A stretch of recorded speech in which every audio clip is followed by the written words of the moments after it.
Vítejte v Nottinghamu. Důvod, proč tu dnes jsme, je jednoduchý. Stojí přímo za mnou. Stadion City Ground. Domácí stadion jednoho z nejstarších profesionálních klubů na světě, Nottingham Forest. A my jsme tu dnes proto, abychom se podívali na jeho zázemí. Tak pojďte se mnou.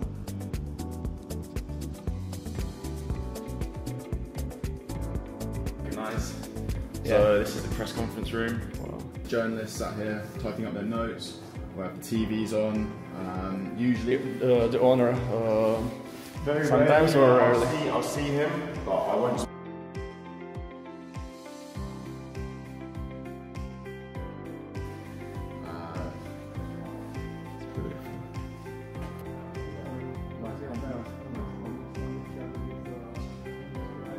Yeah.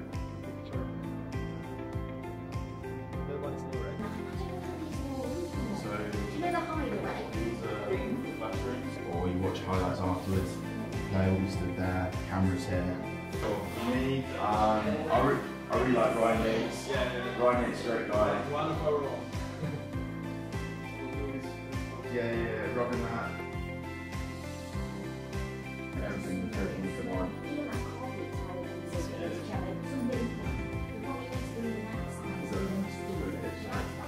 Yeah. Hey, look, it's on TV. It looks wider, but actually when you're down here, it's quite narrow. But employees for a company sponsor us. So you see up there under the badge of the old yeah. So if these guys work for them, I can hold.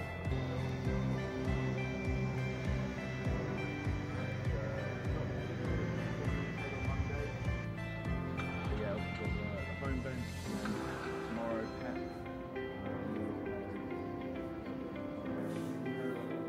Yeah.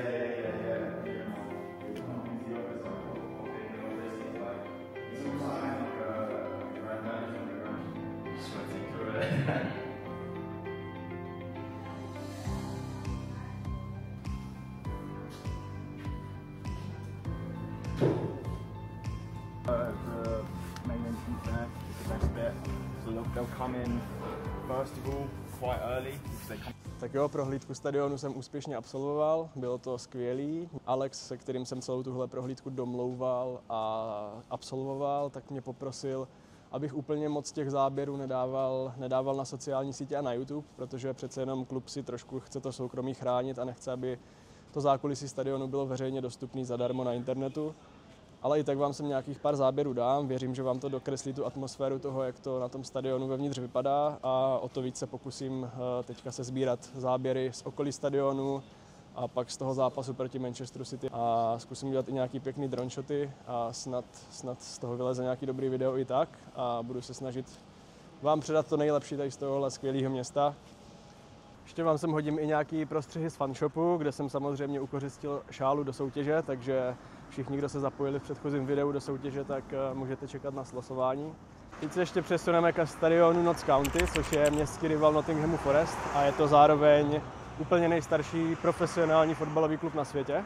A zajímavostí je, že ty stadiony obou těchto klubů jsou dva stadiony nejblíž u sebe v rámci celé Anglie, takže vám zkusím i dronem natočit to, jak blízko ty stadiony k sobě jsou, ať vám dokreslím nějak tu atmosféru.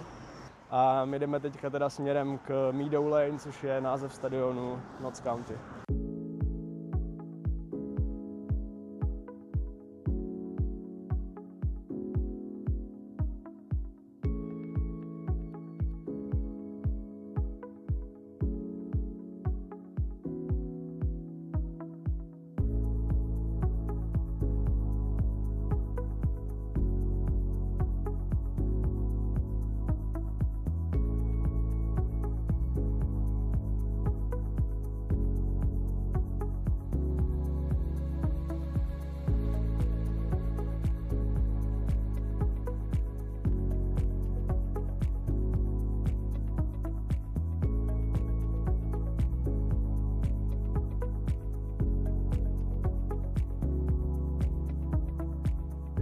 Pak už jsme si jenom dali tuhle nálož v O'Neill's, což vám doporučuji. Přežili tenhle brutální nálet nottinghamských holubů na hlavním náměstí. Zašli jsme se podívat na sochu Robina Hooda, kterou najdete u hradu Nottinghamu. V téhle hale hrají hokejové zápasy Nottingham Panthers. A tady už můžete vidět sochu legendárního kouče Nottinghamu Briana Clough'a. Ve Wollaton Parku na vás budou čekat volně žijící jeleni,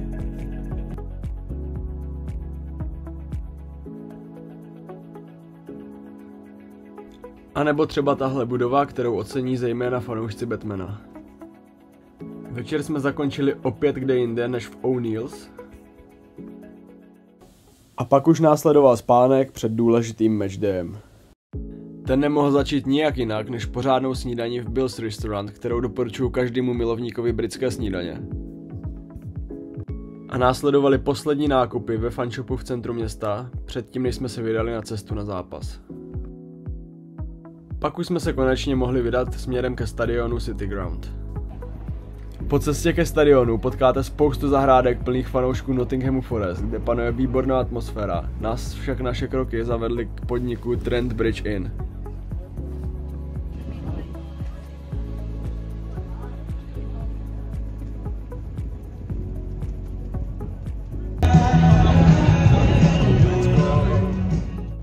Jak na následujících záběrech uvidíte, tak kolem stadionu před zápasem panovala výborná atmosféra a dokonce jsem potkal také našeho náhradníka Erika da Silvu Moreiru.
Skvělá atmosféra, pozápasový pivečko, výhra nad City po 28 letech. Dneska to mělo úplně všechno, byl to skvělý zápas, moc jsme si to užili. Doufám, že vy si užijete tohle video. A Come on, you Reds. No a vzhledem k tomu, že teď v Londýně edituju tohle video a stalo se něco neuvěřitelného, protože na London Eye jsem potkal Calluma Hudsona Odoje, střelce vítězného gólu proti Manchesteru City, tak jsem se vám chtěl ještě pochlubit a to bude pro dnešní video asi všechno, takže díky všem za sledování.